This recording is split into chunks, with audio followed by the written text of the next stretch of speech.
여러분, 오늘 정말 마음이 무거운 이야기로 시작을 해야 할 것 같습니다. 지난주에 저한테 상담을 오신 분이 계셨는데요. 올해 64살이신 분이셨습니다. 경기도 수원에서 오셨고요. 퇴직하신 후에 손주들과 시간을 보내며 건강하게 지내고 계신다고 하셨어요. 그런데 최근 건강검진에서 당뇨 전 단계 판정을 받으셨다는 겁니다. 그분이 저한테 이렇게 말씀하시더라고요. 선생님, 저 정말 건강하게 먹으려고 노력했거든요. 라면 끊고 흰밥 줄이고 월남쌈도 먹고 카레도 먹고 과일도 챙겨 먹었는데 왜 이런 결과가 나온 건지 모르겠어요. 이 말씀을 들었을 때 저는 정말 가슴이 철렁했습니다. 그 이유를 오늘 여러분께 모두 말씀드리겠습니다. 그분이 드셨던 음식들, 월남쌈, 카레, 과일, 많은 분들이 건강에 좋다고 알고 계시는 음식들이죠. 하지만 사실은 혈당을 급격하게 올리는 음식들이었습니다. 그리고 더 무서운 건 이런 음식들이 아무런 증상 없이 조용히 우리 췌장을 무너뜨린다는 겁니다. 오늘 이 영상을 끝까지 보시면 여러분의 식탁이 완전히 달라지실 겁니다. 오늘 저는 여러분께 10가지를 말씀드리겠습니다. 첫째, 혈당이 도대체 무엇이고 왜 이렇게 무서운지. 둘째, 건강식이라고 알려진 월남쌈의 진짜 정체. 셋째, 카레와 김밥이 혈당에 미치는 충격적인 영향. 넷째, 라면을 먹더라도 혈당을 지키는 방법. 다섯째, 채소에도 혈당을 올리는 채소가 있다는 사실. 여섯째, 과일이 당뇨를 만들 수 있는 이유. 일곱째, 아침 공복 커피가 혈당에 미치는 영향. 여덟째, 깻잎과 올리브유로 혈당을 지키는 방법. 아홉째, 당뇨가 이미 시작됐을 때 나타나는 신호들. 그리고 10번째, 오늘부터 당장 실천할 수 있는 3가지 방법. 이 10가지를 모두 알고 나시면 여러분의 혈당 관리가 완전히 달라지실 겁니다. 특히 오늘 음식에 대해 잘못된 상식을 가지고 계셨다면 이 영상이 그 상식을 완전히 바로잡아 드릴 겁니다. 자, 그럼 지금 바로 시작하겠습니다. 먼저 혈당이 무엇인지 그리고 왜 이렇게 중요한지부터 알아보겠습니다. 혈당이라는 말 많이 들어보셨죠?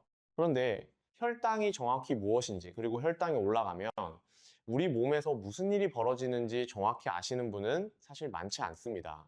대한내분비학회 발표에 따르면 우리나라 40세 이상 성인 중 혈당 관리의 기본 원리를 제대로 이해하고 있는 분은 전체의 27%에 불과하다고 합니다. 나머지 73% 분들은 혈당에 대해 잘못 알고 있거나 아예 모르고 계신다는 거죠. 오늘 그 오해를 모두 풀어드리겠습니다.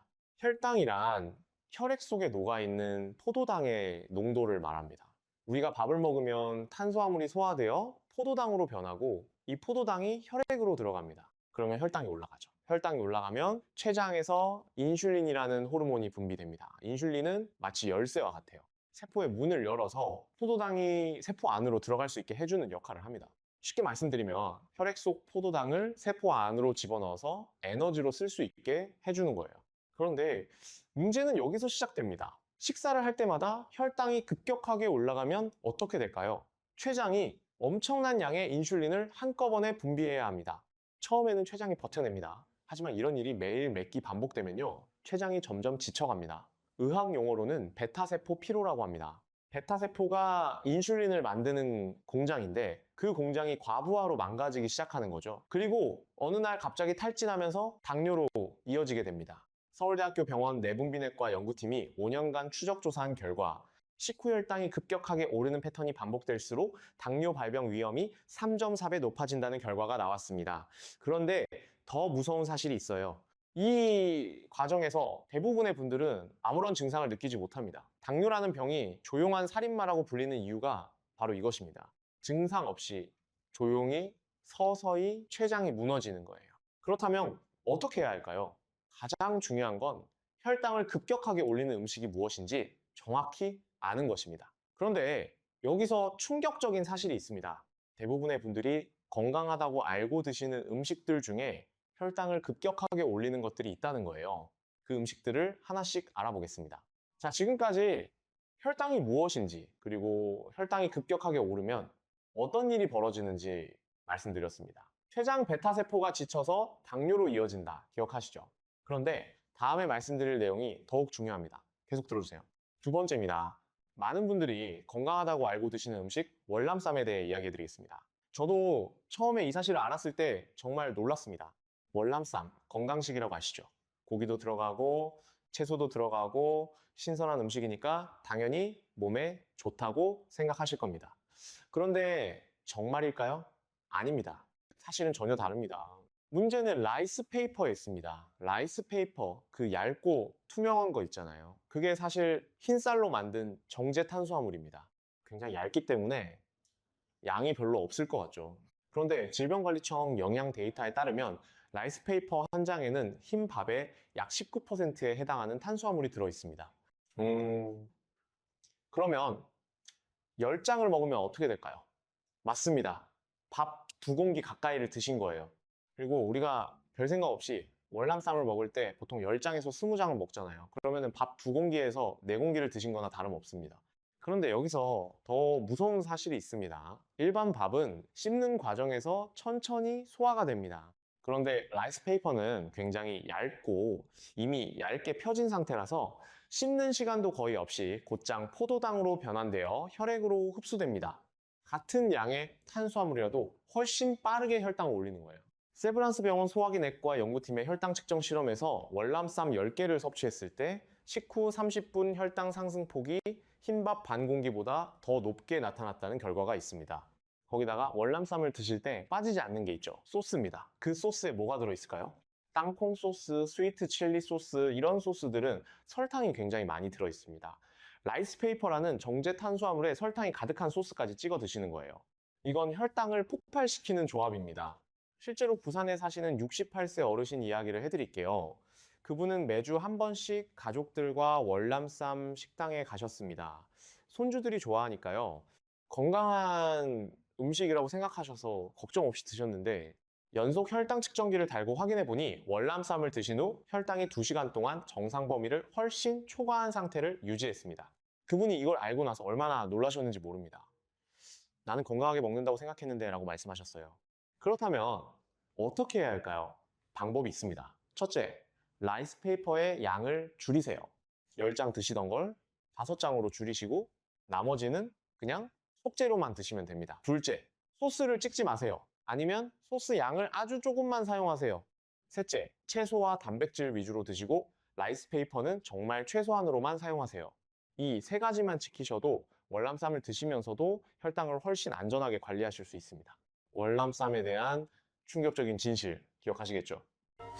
라이스 페이퍼는 정제 탄수화물, 소스는 설탕 덩어리. 이제 3번째로 넘어가겠습니다. 3번째입니다. 이번에는 카레와 김밥에 대해 말씀드리겠습니다. 잠깐 카레요. 카레가 왜요? 라고 하실 분들이 있으시죠? 카레에 들어가는 강황이 항암, 항염 효과가 있다고 알려져 있으니까요. 맞습니다. 강황 자체는 건강에 좋은 성분이 들어 있습니다. 그런데 문제는 카레 요리를 만들 때 함께 들어가는 재료들입니다. 카레를 만들 때 꼭 들어가는 게 뭐죠? 감자와 당근입니다. 그런데 이 2가지가 문제입니다. 감자는 전분 덩어리예요. 전분이 열을 받으면 젤라틴화가 되면서 소화 효소에 의해 훨씬 빠르게 분해됩니다. 익힌 감자의 혈당 지수가 85나 됩니다. 이건 흰밥의 혈당 지수 84보다도 높은 수치예요. 그리고 익힌 당근도 마찬가지입니다. 생당근의 혈당 지수는 35 정도로 낮은 편인데요. 익히면 70을 훌쩍 넘어갑니다. 열을 가하는 과정에서 당분이 더 빠르게 흡수되는 형태로 바뀌기 때문입니다. 국립암센터 식이영양연구팀의 발표에 따르면 카레라이스 한 접시를 섭취했을 때 식후 혈당 상승폭이 흰밥 한 공기보다 38%더 높게 나타났습니다. 흰밥, 익힌 감자, 익힌 당근, 여기에 카레 소스까지 이 모든 것이 한꺼번에 액체 상태로 섞여서 들어오니까 혈당이 굉장히 빠르게 올라갈 수밖에 없는 거예요. 그리고 김밥에 대해서도 말씀드려야 합니다. 김밥 건강에 좋은 것 같죠. 그런데 김밥을 분해해 보시면은 무엇이 들어있나요? 흰밥이 기본이고요. 설탕과 식초로 간을 한 단무지가 들어가고 맛살이나 햄 같은 가공식품이 들어갑니다. 그리고 편의점 김밥은 보통 3분도 안 돼서 다 먹게 됩니다. 빠르게 먹게 되면 혈당이 더 빠르게 올라가죠. 혈당 측정 데이터에 따르면 일반 편의점 김밥 하나를 먹었을 때 식후 혈당 상승폭이 쌀밥 한 공기의 89% 수준에 달합니다. 그 중에서도 특히 조심하셔야 할 게 있습니다. 충무김밥입니다. 충무김밥은 밥이 절반쯤 채워진 상태에 설탕 양념이 된 오징어 무침이나 깍두기와 함께 먹게 됩니다. 양념에 들어간 설탕이 혈당을 추가로 올리기 때문에 일반 김밥 중에서 가장 혈당을 많이 올리는 형태입니다. 그렇다면 카레와 김밥을 포기해야 할까요? 아닙니다. 방법이 있습니다. 카레를 드실 때는 감자 대신 두부나 브로콜리를 넣어보세요. 당근은 조리 시간을 최소화하거나 생으로 갈아서 넣으면 혈당 지수를 낮출 수 있습니다. 그리고 카레 소스를 밥에 얹어 먹기 전에 채소 샐러드를 먼저 드시면 혈당 상승폭을 크게 줄일 수 있습니다. 김밥의 경우에는 흰밥 대신 현미밥으로 만든 김밥을 선택하시거나 계란 지단을 많이 넣어서 단백질과 지방이 탄수화물 흡수를 늦춰주도록 하면 훨씬 안전하게 드실 수 있습니다. 요즘은 키토 김밥이라고 해서 밥 대신 콜리플라워 라이스를 사용한 김밥도 있으니 참고해보세요. 자, 지금까지 세 가지를 말씀드렸습니다. 혈당의 원리, 월남쌈의 진실, 카레와 김밥의 숨겨진 위험. 이 세 가지만 알고 계셔도 식탁이 많이 달라지실 겁니다. 그런데 아직 더 중요한 내용이 남아 있습니다. 계속 보주세요. 네 번째입니다. 라면에 대해 말씀드리겠습니다. 라면, 당뇨에 나쁘다고 다들 아시죠? 맞습니다. 하지만 이렇게 생각하시는 분들도 많아요. 어차피 라면은 나쁜 거니까 그냥 먹어버리자. 아닙니다. 조금만 방법을 바꾸면 혈당을 훨씬 덜 올리면서 드실 수 있습니다. 오늘 그 방법을 알려드리겠습니다. 라면에 왜 혈당이 많이 올라갈까요? 첫째는 면 자체가 흰 밀가루로 만든 정제 탄수화물이기 때문입니다. 그리고 튀김면의 경우 포화지방이 함께 들어있는데요. 하버드 의과대학 영양역학 연구팀의 연구에 따르면 정제 탄수화물과 포화지방이 동시에 들어오면 각각을 따로 먹을 때보다 인슐린 저항성이 평균 2.3배 높아진다는 결과가 있습니다. 이 두 가지가 결합된 게 사실 혈당과 췌장의 가장 나쁜 조합입니다. 그렇다면 어떻게 하면 좋을까요? 세 가지를 바꿔보세요. 첫째, 면의 종류를 바꾸거나 기름을 줄이세요. 일반 라면 대신 겉면으로 바꾸시면 튀김 기름을 많이 줄일 수 있습니다. 겉면을 구하기 어려우시다면 일반 라면을 끓일 때 한 번 끓인 후 기름물을 버리고 다시 끓이는 방법을 사용하세요. 이렇게만 하셔도 지방 함량이 눈에 띄게 줄어듭니다. 둘째, 식전 방어를 하세요. 라면을 드시기 전에 건강한 지방이나 단백질을 먼저 드시면 혈당 상승폭이 크게 줄어듭니다. 올리브유 한 숟가락이나 삶은 계란 하나를 먼저 드시는 거예요. 아니면 라면 안에 계란을 풀어 넣거나 시금치나 청경채 같은 채소를 듬뿍 넣어 드셔도 좋습니다. 서울 아산병원 임상영양팀이 발표한 자료에 따르면 단백질과 지방을 탄수화물과 함께 섭취하면 혈당 상승 속도가 평균 41% 느려집니다. 셋째, 그리고 이건 정말 중요합니다. 라면을 드신 후 밥을 말아 드시면 절대 안 됩니다. 라면 자체도 탄수화물이 굉장히 많은데 거기에 흰밥까지 말아 드시면 췌장에 정말 감당할 수 없는 부담이 됩니다. 나트륨도 이미 라면 국물로 충분히 섭취하셨는데 밥까지 추가하시면 몸이 남아날 수가 없어요. 라면 드실 때는 반드시 그 자체로만 드시고 오히려 재료를 풍성하게 넣어서 근사한 한 그릇 요리로 드시는 것을 권해드립니다. 전주에 사시는 66세 어르신이신 문재호 어르신 이야기를 해드릴게요. 그분은 라면을 좋아하시는데 당뇨 전 단계 판정 후에 이 방법을 실천하셨습니다. 겉면으로 바꾸고 계란 2개 풀어넣고 시금치 한 줌 넣고 밥은 절대 말지 않기. 이 세 가지만 바꾸셨는데 한 달 후 공복 혈당이 17포인트 낮아지셨습니다. 라면을 완전히 끊은 게 아니라 방법을 바꾸신 거예요. 자, 라면에 대해 정리해 드렸습니다. 겉면으로 바꾸기, 식전 단백질 먼저, 밥 말아 먹지 않기, 이 세 가지 기억하시죠? 이제 다섯 번째로 넘어가겠습니다. 다섯 번째입니다. 채소에 대한 이야기인데요. 잠깐, 채소가 왜요? 채소는 다 몸에 좋은 거 아닌가요? 저도 처음에는 그렇게 알고 있었는데요. 사실은 채소를 크게 두 종류로 나눌 수 있습니다. 혈당을 올리지 않는 비전분성 채소, 그리고 혈당을 올릴 수 있는 전분성 채소입니다. 비전분성 채소는 우리가 흔히 아는 초록색 파릇파릇한 채소들입니다. 시금치, 브로콜리, 상추, 양배추, 오이, 청경채 같은 것들이죠. 이런 채소들은 탄수화물 함량이 낮고 식이섬유가 풍부해서 오히려 혈당 상승을 늦춰주는 역할을 합니다. 마음껏 드셔도 됩니다. 그런데 전분성 채소는 이야기가 다릅니다. 감자, 고구마, 옥수수, 단호박, 당근 같은 것들인데요. 이 채소들에는 전분, 즉 탄수화물이 굉장히 많이 들어 있습니다. 그리고 앞서 말씀드렸듯이 열을 가하면 혈당 지수가 크게 올라갑니다. 대한당뇨병 학회 가이드라인에 따르면 당뇨가 있거나 혈당 관리가 필요한 분들은 전분성 채소를 과도하게 섭취하지 않도록 주의가 필요합니다. 실제로 저한테 상담을 오셨던 분들 중에 이런 분이 계셨어요. 선생님, 저 밥을 완전히 끊고 채소만 먹었는데 혈당이 왜 이렇게 오르죠? 그래서 뭘 드셨냐고 여쭤보니 감자찜에 단호박조림에 옥수수를 드셨다는 거예요. 그분 입장에서는 채소만 드신 건데 혈당 관점에서 보면 전분을 잔뜩 드신 거나 다름없었습니다. 조리법도 중요합니다. 같은 고구마라도 익혀서 드시면 혈당 지수가 75 정도 됩니다. 그런데 생고구마는 혈당 지수가 40 정도에 불과합니다. 익히는 과정에서 전분이 젤라틴화되어 소화와 흡수가 훨씬 빨라지기 때문입니다. 단호박도 마찬가지예요. 굽거나 쪄서 드시면은 생으로 드실 때보다 혈당을 더 올릴 수 있습니다. 그렇다면 어떻게 하면 좋을까요? 첫째, 샐러드를 만드실 때 전분성 채소는 조금만 넣으세요. 감자 한두 조각, 옥수수 몇 알 정도만. 둘째, 꼭 드시고 싶으시다면 가능하면 조리를 최소화하세요. 약간 덜 익혀서 드시면 혈당 지수를 낮출 수 있습니다. 셋째, 전분성 채소를 드실 때는 반드시 단백질과 함께 드세요. 계란, 두부, 생선 같은 단백질이 혈당 상승 속도를 늦춰줍니다. 여러분, 이제 5가지를 말씀드렸습니다. 잠시 정리해 드리겠습니다. 첫째, 혈당이 급격히 오르면 췌장이 망가진다. 둘째, 월남쌈의 라이스 페이퍼와 소스가 혈당을 폭발시킨다. 셋째, 카레의 감자와 당근, 김밥의 흰밥과 설탕이 혈당을 올린다. 넷째, 라면은 겉면으로 바꾸고 식전 단백질을 먼저, 밥은 절대 말지 않는다. 다섯째, 채소에도 혈당을 올리는 전분성 채소가 있다. 이 5가지만 기억하셔도 여러분의 식탁이 많이 달라집니다. 하지만 아직 끝이 아닙니다. 다음 내용이 더욱 중요합니다. 계속 보주세요. 6번째입니다. 이제 많은 분들이 가장 의아해하실 주제입니다. 바로 과일입니다. 어르신들이 특히 과일을 건강식으로 믿고 많이 드시는데요. 과자 안 먹고 라면 안 먹고 대신 과일을 드시면 건강에 좋을 거라고 생각하시죠. 과연 그럴까요? 안타깝게도 당뇨가 있으시거나 혈당 관리가 필요한 분들에게는 그렇지 않습니다. 과일에는 천연 포도당과 과당, 자당이 들어있습니다. 천연이라도 당은 당이에요. 혈당을 올립니다. 그리고 과일 중에서도 특히 조심하셔야 할 것들이 있습니다. 첫째, 말린 과일입니다. 건포도, 말린 대추, 건자두 같은 것들인데요. 말리는 과정에서 수분이 다 날아가고 당분만 농축됩니다. 같은 무게로 비교하면 생포도보다 건포도에 당분이 약 7배 가까이 더 들어 있습니다. 혈당을 급격하게 올리는 건 당연한 거죠. 둘째, 열대 과일류입니다. 파인애플, 망고, 바나나 같은 것들인데요. 이 과일들은 달달한 맛에서 알 수 있듯이 당분이 높습니다.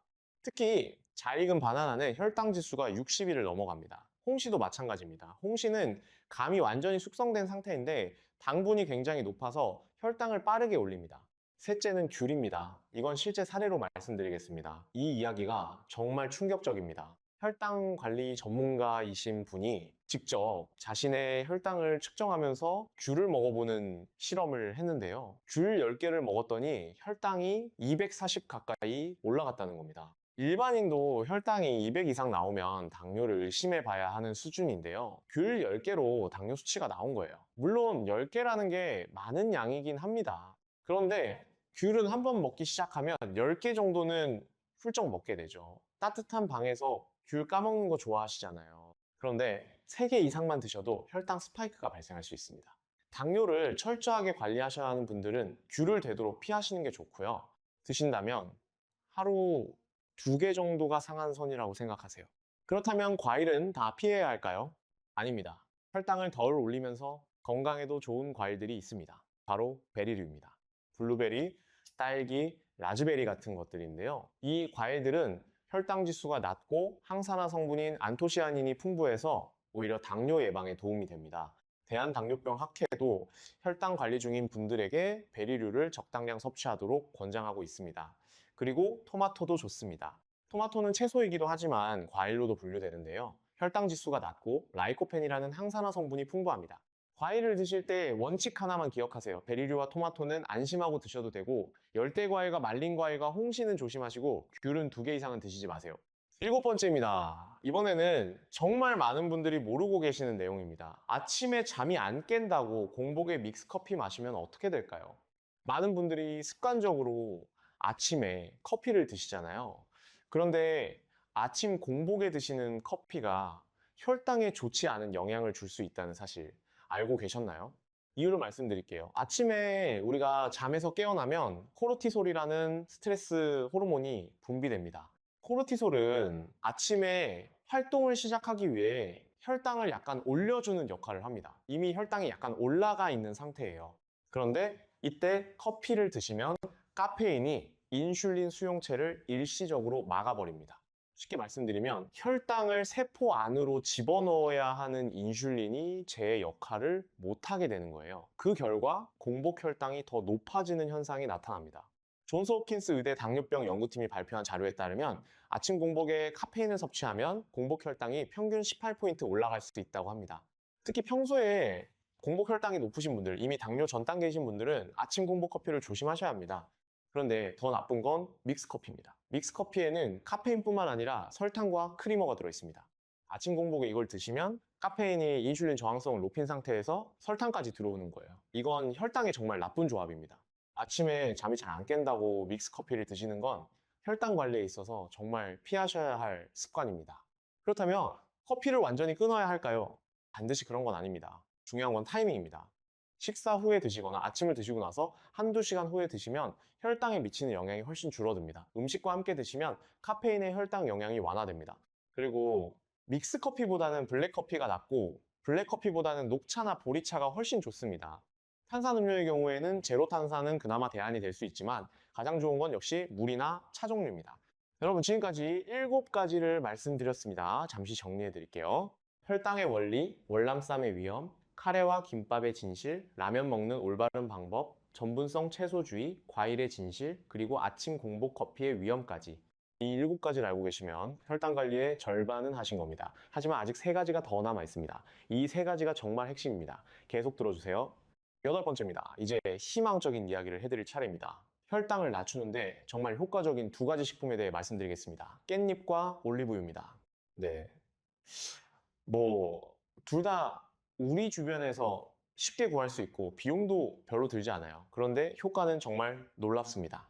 먼저 깻잎입니다. 깻잎은 우리가 삼겹살 구워 먹을 때 쌈으로 많이 먹는 그 깻잎 맞습니다. 그런데 이 깻잎이 혈당 관리에 탁월한 효과가 있다는 걸 아시는 분이 많지 않아요.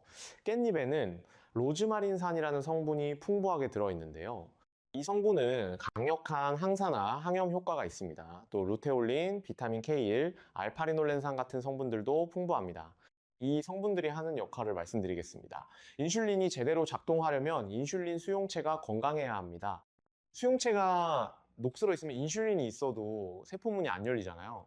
그런데 깻잎의 성분들이 이 인슐린 수용체를 보호하고 인슐린 신호 체계를 개선해서 인슐린 감수성을 높여주는 역할을 합니다. 쉽게 말씀드리면 녹슨 자물쇠를 기름칠해 주는 거예요. 실제로 서울시 보건환경연구원의 동물실험 연구에서 깻잎 추출물이 혈당 조절에 유의미한 효과를 보였다는 결과가 있습니다. 그리고 실제 사례도 있어요. 청주에 사시는 69세 어르신이 계셨는데요. 한식을 매일 드시는 분이셨는데 식사할 때마다 깻잎으로 밥을 싸서 드시기 시작했습니다. 그것 하나만 바꾸셨는데 공복 혈당이 한 달 만에 120 중반대에서 100 초반대로 떨어졌습니다. 물론 사람마다 효과는 다를 수 있지만 깻잎은 누구에게나 해가 되지 않는 건강한 식품이에요. 같은 쌈을 드시더라도 상추쌈보다 깻잎쌈으로 드시는 게 혈당 관리에 더 좋습니다. 하루에 10장에서 20장 정도 드시는 걸 목표로 해보세요. 삼겹살 드실 때, 밥 드실 때 어디에나 깻잎을 활용해 보세요. 다음은 올리브유입니다. 올리브유가 혈당에 좋다는 건 많이 알려져 있는데요. 그 이유를 정확히 모르시는 분들이 많습니다. 올리브유에는 올레인산이라는 단일 불포화 지방산이 풍부하게 들어있고요. 폴리페놀이라는 항산화 성분도 많이 들어있습니다. 이 성분들이 인슐린 감수성을 높여주고 식사 후 혈당이 급격하게 올라가는 걸 막아줍니다. 식사 전에 올리브유 한 스푼을 드시면 어떤 일이 벌어질까요? 올리브유가 위 속에서 일종의 보호막 역할을 해서 탄수화물의 소화와 흡수 속도를 늦춰줍니다. 그 결과 혈당이 천천히 완만하게 올라갑니다. 급격하게 오르는 게 아니라 완만하게 오르면 췌장이 훨씬 덜 무리하게 됩니다. 스페인 마드리드 대학 영양학 연구팀의 임상시험에서 식전 올리브유 섭취 그룹이 그렇지 않은 그룹에 비해 식후 혈당 최고치가 평균 26% 낮게 나타났습니다. 그리고 3개월 이상 지속했을 때 당화혈색소가 유의미하게 감소했다는 결과도 있습니다. 올리브유는 식전에 한 스푼 드셔도 좋고 아침 공복에 드셔도 좋고 음식에 뿌려서 드셔도 좋습니다. 언제 드셔도 혈당 관리에 도움이 됩니다. 단 가열하지 않고 드시는 게 좋습니다. 꺼원에서 볶으면 좋은 성분들이 일부 파괴될 수 있거든요. 샐러드에 뿌리거나 식사 전생으로 드시는 방법이 가장 좋습니다. 또 하나 말씀드리고 싶은 게 사과식초입니다. 애플 사이다 비네거라고도 하죠. 사과 식초에 들어있는 아세트산이 탄수화물 소화 효소의 작용을 억제해서 혈당이 천천히 오르도록 도와준다는 연구들이 있습니다. 식전에 물에 희석해서 한두 스푼 드시는 방법이 있는데요. 단, 위장이 약하신 분들은 오히려 위에 자극이 될 수 있으니 주의하세요. 그리고 치아 건강을 위해 스트로로 드시거나 드신 후 물로 입을 헹궈주시는 게 좋습니다. 9번째입니다. 이번에는 당뇨가 보내는 신호들에 대해 말씀드리겠습니다. 특히 마른 당뇨라고 불리는 현상에 대해 꼭 알아두셔야 합니다. 많은 분들이 당뇨는 뚱뚱한 사람들에게만 생기는 거라고 알고 계십니다. 그런데 이건 완전히 잘못된 상식입니다. 먼저 당뇨의 3다 증상을 알아두세요. 다음 당뇨, 다갈이라고 합니다. 평소보다 물을 더 많이 마시게 되는 다음, 평소보다 소변을 더 자주 보게 되는 다뇨, 그리고 입이 자꾸 마르고 더 먹고 싶어지는 다갈 또는 다식 증상입니다. 왜 이런 증상이 생기냐면 혈당이 너무 높아지면 콩팥이 그 당분을 소변으로 내보내려 하는데 이 과정에서 물도 함께 끌려 나갑니다. 소변으로 수분이 많이 빠져나가니까 몸이 물을 더 원하게 되고 자꾸 소변이 마려운 거예요. 혹시 최근에 소변을 예전보다 더 자주 보시거나 밤에 화장실을 더 자주 가시거나 이유 없이 물이 자꾸 당기거나 갑자기 눈이 침침해지거나 손발이 저리신 분들 이런 증상이 있으시다면 혈당 검사를 꼭 받아보세요.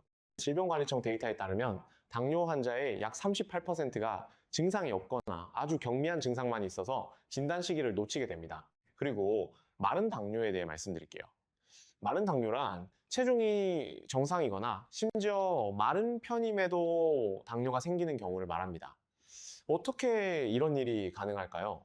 두 가지 이유가 있습니다. 첫째는 내장 지방입니다. 겉으로는 살이 없어 보여도 내장 주위, 간이나 췌장 주변에 지방이 쌓여 있는 경우가 있습니다. 이걸 이소성 지방이라고 해요. 이 내장 지방 세포들이 염증을 유발하는 물질들을 분비해서 인슐린 저항성을 높입니다. 결국 혈당 조절이 안 되는 거예요. 둘째는 근육 부족입니다. 근육은 식사 후 혈당의 73%에서 82% 정도를 처리하는 중요한 기관입니다. 평소에 운동을 안 하셔서 근육이 적으시면 같은 양의 탄수화물을 먹어도 근육이 처리를 못하니까 췌장이 혼자 다 처리해야 합니다. 췌장이 엄청난 과부하를 받게 되는 거죠.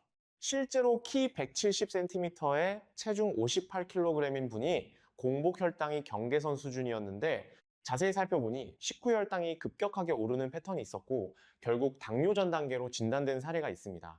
겉으로 봐서는 절대 당뇨전 단계일 것 같지 않은 분이셨는데요. 겉으로 마르셨다고 체중이 정상이라고 당뇨에서 안전하다고 생각하시면 안 됩니다. 40세 이상이라면 매년 혈당 검사를 꼭 받으시고 가능하다면 당화혈색소도 함께 검사 받아보세요. 당화혈색소는 최근 3개월간의 평균 혈당을 보여주는 수치라서 공복 혈당보다 더 정확한 지표가 됩니다. 그리고 혈당 스파이크에 대해서도 꼭 아셔야 합니다. 식사 후 혈당이 급격히 올랐다가 떨어질 때 나타나는 반응성 저혈당이라는 게 있습니다. 밥을 먹고 한두 시간 후에 갑자기 졸리고 기운이 없고 짜증이 나고 달달한 게 땡기는 경험 하신 적 있으시죠? 그게 바로 반응성 저혈당의 증상일 수 있습니다. 혈당이 급격히 올라갔다가 인슐린이 과도하게 분비되면서 혈당이 식사 전보다도 더 낮아지는 현상이에요. 이런 패턴이 반복되면 췌장이 극도로 피로해집니다. 그리고 그게 당뇨로 가는 지름길이 됩니다. 10번째입니다. 마지막으로 오늘부터 당장 실천하실 수 있는 3가지를 말씀드리겠습니다. 이 3가지만 실천하셔도 3개월 안에 공복 혈당과 당화혈색소가 개선되는 분들을 정말 많이 봤습니다. 첫째, 야식을 끊고 식사 시간을 앞당기세요. 우리 몸은 낮에 활동하고 밤에 쉬도록 설계되어 있습니다. 밤에 먹으면 낮에 먹을 때보다 혈당이 훨씬 더 많이 오릅니다. 같은 음식을 먹어도요. 세브란스 병원 내분비내과 연구팀의 연구에서 동일한 식사를 낮 12시에 먹은 그룹과 밤 9시에 먹은 그룹을 비교했을 때 밤 9시 그룹의 식후 혈당 최고치가 43%더 높게 나타났습니다. 저녁 식사는 가능하면 해가 지기 전에 마치시고 이후에는 물이나 차 종류만 드세요. 둘째, 식사 간격을 늘려보세요. 간헐적 단식이라고 들어보셨죠? 처음에는 12시간 단식부터 시작하세요. 저녁 7시에 식사를 마치셨다면 다음날 아침 7시에 첫 식사를 하시는 거예요. 이게 익숙해지면 14시간, 16시간으로 조금씩 늘려보세요. 단식 시간 동안 우리 몸은 혈중 인슐린 수치가 낮아지고 세포들이 인슐린에 다시 민감하게 반응하는 상태로 회복됩니다. 처음에는 배가 고파서 힘드실 수 있어요. 그건 정상입니다. 일주일 정도 지나면 익숙해지십니다. 국민건강보험공단 생활습관 개선 연구에서 12주간 간헐적 단식을 실천한 그룹의 공복 혈당이 평균 11.7포인트 낮아졌다는 결과가 있습니다. 셋째, 근력 운동을 시작하세요. 이게 사실 가장 중요합니다. 근육은 혈당을 처리하는 가장 큰 기관입니다. 근육이 많을수록 같은 탄수화물을 먹어도 혈당이 덜 올라가요. 특히 하체 운동이 중요합니다. 우리 몸 근육의 70% 이상이 허벅지, 종아리, 엉덩이에 있거든요. 스쿼트가 어려우시다면 의자에서 일어났다 앉기를 반복하셔도 됩니다. 하루에 30분 이상, 일주일에 4일 이상 하시는 걸 목표로 해보세요. 대한노인의학회 운동요법 연구에서 60세 이상 당뇨 전 단계 환자들이 하체 중심 근력 운동을 12주간 꾸준히 했을 때 당화혈색소가 평균 0.6포인트 낮아졌습니다. 0.6포인트면 당뇨 전 단계에서 정상으로 돌아올 수 있는 수준이에요. 운동하기 어려운 날에는 식사 후 10분에서 15분만 걸어도 됩니다. 식후 걷기가 혈당 스파이크를 낮추는 데 굉장히 효과적입니다. 여러분, 지금까지 정말 많은 내용을 말씀드렸습니다. 마지막으로 오늘의 핵심을 모두 정리해 드리겠습니다. 오늘 우리가 함께 알아본 10가지입니다. 첫째, 혈당이 급격히 오르면 췌장 베타세포가 지쳐서 당뇨로 이어집니다. 췌장을 아껴 쓰는 것이 당뇨 예방의 핵심입니다. 둘째, 건강식이라고 알려진 월남쌈은 라이스페이퍼와 소스 때문에 혈당을 폭발적으로 올릴 수 있습니다. 라이스페이퍼와 술을 줄이고 소스를 최소화하세요. 셋째, 카레에 익힌 감자와 당근, 김밥의 흰밥과 가공식품은 혈당을 급격하게 올립니다. 카레에 두부와 브로콜리를 넣고 김밥은 현미밥이나 키토김밥을 선택하세요. 넷째, 라면은 겉면으로 바꾸고 식전에 단백질이나 지방을 먼저 드시고 절대 밥을 말아 드시지 마세요. 다섯째, 채소라도 감자, 고구마, 옥수수, 단호박, 익힌 당근은 전분이 많아 혈당을 올릴 수 있습니다. 초록 채소 위주로 드시고 전분성 채소는 조금만 드세요. 여섯째, 과일도 혈당을 올립니다. 귤은 2개 이내로 말린 과일과 열대 과일은 조심하시고 베리류와 토마토를 선택하세요. 일곱째, 아침 공복에 믹스커피를 드시면 혈당이 더 올라갑니다. 커피는 식사 후에 드시거나 블랙커피로 바꾸시거나 녹차나 보리차로 대체해보세요. 여덟째, 깻잎과 올리브유가 혈당 관리에 탁월한 효과가 있습니다. 깻잎으로 쌈을 싸드시고 올리브유는 식전에 1스푼 드세요. 비용도 거의 들지 않고 집에 있는 재료들이에요. 아홉째, 많은 분들도 내장 지방과 근육 부족으로 당뇨가 생길 수 있습니다. 체형과 상관없이 40세 이상이라면 매년 혈당과 당화혈색소 검사를 받으세요. 그리고 10번째, 야식을 끊고 식사 간격을 늘리고 근력 운동을 시작하세요. 이 3가지가 혈당 관리에 가장 강력한 무기입니다. 여러분, 오늘 말씀드린 내용 중에 혹시 지금 바로 실천하실 수 있는 게 있으신가요? 복잡하게 생각하실 필요 없습니다. 오늘 저녁부터 야식을 끊는 것, 내일 아침 밥 드실 때 깻잎으로 싸서 드시는 것, 식사 전에 올리브유 1스푼 드시는 것, 이 3가지부터 시작해보세요. 우리 세대는 젊은 시절에 정말 고생을 많이 하셨습니다. 자식들 키우느라, 가정 꾸리느라 내 건강은 뒤로 미루셨던 분들이 많으시죠.